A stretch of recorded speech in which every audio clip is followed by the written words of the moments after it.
राम राम जी मेरे प्यारे प्रकृति प्रेमी दोस्तों।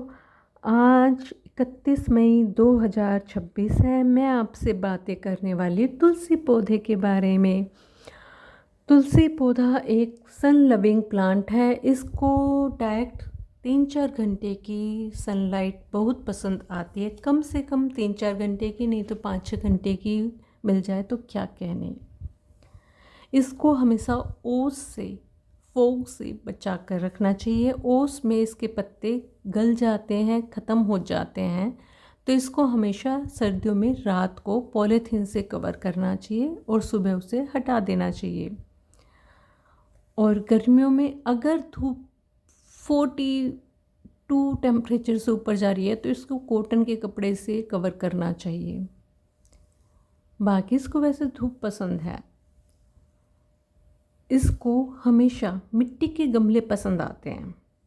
मिट्टी के गमले में गर्मियों में इसको ज़्यादा गर्मी नहीं लगती और सर्दियों में ज़्यादा ठंड नहीं लगती, उसमें पानी ठहरता नहीं है।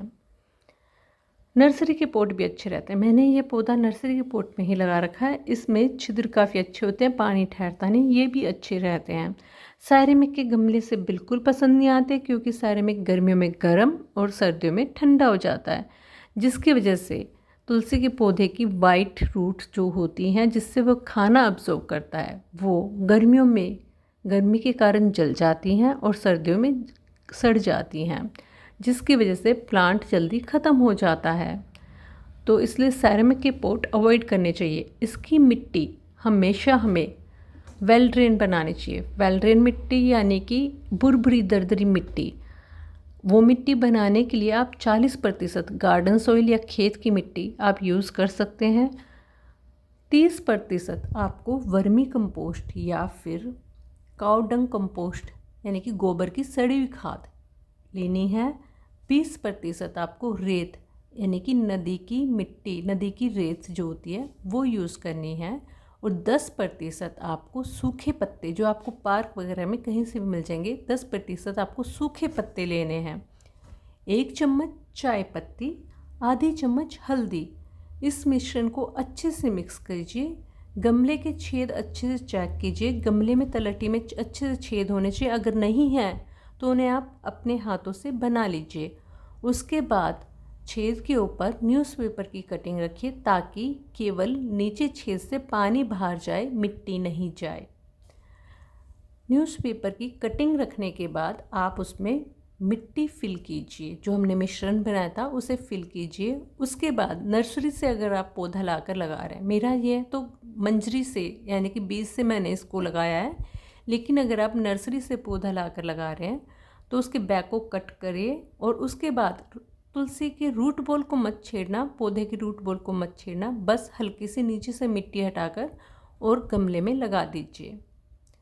उसमें पानी तब तक देना जब तक नीचे छेद से पानी निकलने ना लगे, और पानी एक बार लगातार मत देना, रुक रुक कर देना कि उसे अब्जॉर्व करने देना धीरे धीरे। और जब नीचे से पानी निकलने लगे तो पानी देना बंद कर दीजिए। अब जब भी हम कोई नया पौधा लगाते हैं उसको सीधे सूरज की रोशनी में 2-3 दिन नहीं लेकर जाते, तो 2-3 दिन इसे आप कहीं छाँव में रखिए। पौधा लगाने का सबसे अच्छा समय होता है शाम के 5 बजे के बाद या सुबह 5 बजे से पहले। आप 2-3 दिन इसे छाँव में रखेंगे, उसके बाद आप इसे डायरेक्ट सनलाइट में रख सकते हैं। 1 सप्ताह बाद जब मिट्टी 1-2 इंच तक सूख जाए तब इसमें पानी देना, तब तक इसमें पानी मत देना जब तक 1-2 इंच तक मिट्टी सूखे नहीं। और 1 सप्ताह बाद आपने 1 चम्मच चाय पत्ती, 1 चुटकी हल्दी बॉईल करनी है पूरी रात। 1 कप में बॉईल करनी है। उस 1 कप पानी को पूरी रात ऐसे रखा रहने देना है और फिर अगले दिन उसमें 2 कप पानी मिलाकर तुलसी के पौधे में देनी है। इससे जो हल्दी होती है वो एंटी फंगल का काम करती है और चाय पत्ती नाइट्रोजन का अच्छा सोर्स होती है, तो इससे आपकी तुलसी मजबूत घनी बनेगी। आपको हर सप्ताह तुलसी की पिंचिंग करनी है। पिंचिंग करने से तुलसी अच्छी घनी होती है। और जब मंजरी आए तो मंजरी को आप समय समय पर रिमूव करते रहे, क्योंकि मंजरी यानी कि बीज बनने में अच्छी एनर्जी लेते हैं, जिससे कि तुलसी का पौधा मजबूत नहीं हो पाता, घना नहीं हो पाता। तो तुलसी के पौधे से बार बार मंजरी हटाते रहें और इसको अच्छी तेज़ धूप में रखें, और इसमें पानी केवल तभी दें जब तक कि ऊपर की मिट्टी 1-2 इंच तक सूख ना जाए। मोस्टली तुलसी के पौधे ज़्यादा पानी देने के कारण ही ख़त्म होते हैं, या फिर कम धूप के कारण। अगर आपकी मिट्टी वेल ड्रेन है और आप ठीक समय पर पानी दे रहे हैं, तेज़ धूप दे रहे हैं, तो आपका जो तुलसी का पौधा है सालों साल आपके साथ हंसता खेलता रहेगा। तो हमारी जानकारी दोस्तों यहीं ख़त्म होती है। मैं आपको बाय करती हूँ। अपना ख्याल रखिए, खुश रहिए, मस्त रहिए। बाय बाय दोस्तों।